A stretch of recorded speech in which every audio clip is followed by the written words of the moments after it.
Hola chicos, vamos a trabajar un ejemplo sobre aplicaciones de ecuaciones cuadráticas, pero para ello necesitamos reforzar algunos conocimientos previos.Amos a recordar algunos temas que ya han visto anteriormente. El primer tema es sobre los tipos de triángulo. Los triángulos se clasifican según sus lados y sus ángulos. Los lados podrían ser equiláteros cuando tiene sus tres lados iguales, isósceles cuando tiene dos lados iguales y escaleno cuando tiene los tres lados desiguales. Así los conocemos. Y según sus ángulos, yo puedo tener triángulos acutángulos, cuyos ángulos son menores de 90 grados, triángulos rectángulos que tienen un ángulo de 90 grados y triángulos obtusángulos que tienen un ángulo obtuso. O sea que un triángulo, si usted recuerda los triángulos equiláteros, que ya dijimos que tienen sus tres lados iguales, por ende van a tener sus tres ángulos iguales. Y según el teorema fundamental para los ángulos internos de un triángulo, los ángulos internos de todo triángulo suman 180 grados. Si tengo tres lados iguales y por ende tengo tres ángulos iguales y a 180 lo divido entre 3, eso me va a dar 60. Quiere decir que los triángulos equiláteros siempre van a tener ángulos de 60 grados. Por ello, los triángulos equiláteros siempre son acutángulos.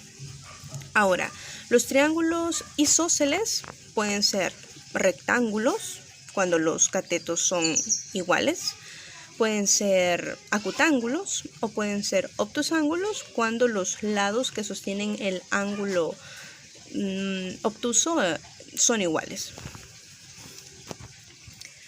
Ahora, con respecto a los triángulos, yo puedo trazar diferentes líneas en ellos, como por ejemplo, se llaman rectas notables, como por ejemplo la recta de la altura. La altura es, según la definición, la perpendicular que va desde el vértice hasta el lado opuesto. Un triángulo tiene tres alturas, entonces yo puedo trazar la altura desde cualquiera de los vértices. Ahora, en este caso yo he trazado nada más una altura para cada triángulo para que ustedes puedan observar lo siguiente. El primer triángulo que está ahí es un triángulo equilátero. El segundo es isósceles y el tercero es escaleno. Si yo trazo la altura en un equilátero, no importa de cuál vértice yo lo trace hacia cualquier lado, esta altura tiene una propiedad, divide a la base en dos partes iguales. Ahora, en un triángulo isósceles, si yo tengo la altura que va hacia el lado desigual, esta altura también tiene la propiedad de dividir esa base desigual en dos partes iguales. Pero esta propiedad sucede solo en el triángulo equilátero y en el triángulo isósceles para la altura que va al lado desigual. Ahora, para los demás, para el triángulo escaleno, no se cumple esa propiedad. Ahí podemos observar que la altura del tercer triángulo no me está dividiendo en dos partes iguales mi base. Lo digo pues para que tengamos cuidado y no querramos que siempre esa altura en cualquier triángulo me quiera dividir en dos partes iguales. No es cierto, solo se cumple para los triángulos equiláteros y para el isósceles cuando va a la altura al lado desigual. Otro concepto que quiero que reforcemos o que recordemos es sobre el teorema de Pitágoras. El teorema de Pitágoras se aplica solamente para los triángulos rectángulos. Un triángulo rectángulo es aquel, repito, que tiene un ángulo de 90 grados. Este posee dos catetos, que son los que sostienen el ángulo de 90 o el que forman el ángulo de 90. Y la hipotenusa, que es el lado que está opuesto al ángulo de 90 y es el más largo. El teorema de Pitágoras deben de aprendérselo así.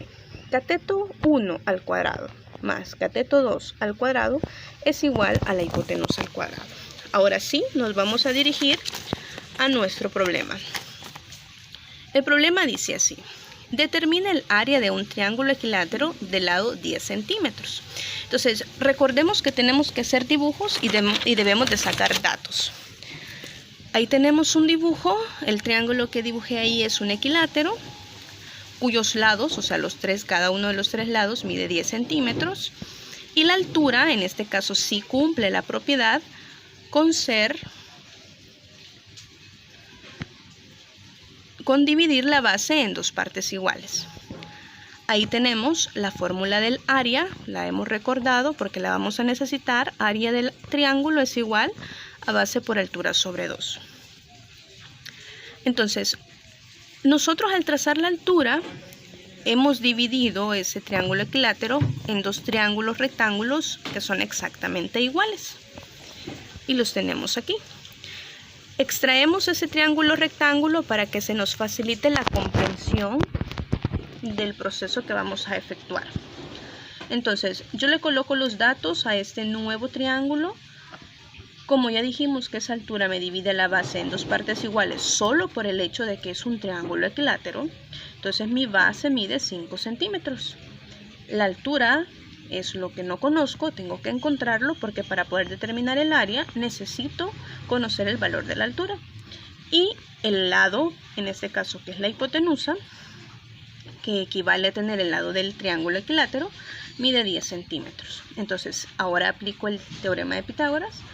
Hipotenusa al cuadrado, 10 al cuadrado, es igual a cateto al cuadrado, 5 al cuadrado, más el otro cateto al cuadrado, h al cuadrado. Despejando a h y desarrollando los cuadrados, obtengo que h es igual a la raíz de 100 menos 25. Hago la resta y luego simplifico la raíz y me queda que mi altura es de 5 raíz de 3 centímetros. Yo aquí he planteado una ecuación cuadrática al momento de utilizar el teorema de Pitágoras. Y para poder resolver el problema, voy a aplicar al final la fórmula del área del triángulo. La base, que estamos hablando de la base del triángulo original, es 10. La altura, que lo acabo de determinar, es 5 raíz de 3, dividido entre 2. Como yo tengo aquí multiplicación, yo puedo dividir un factor de arriba con el denominador.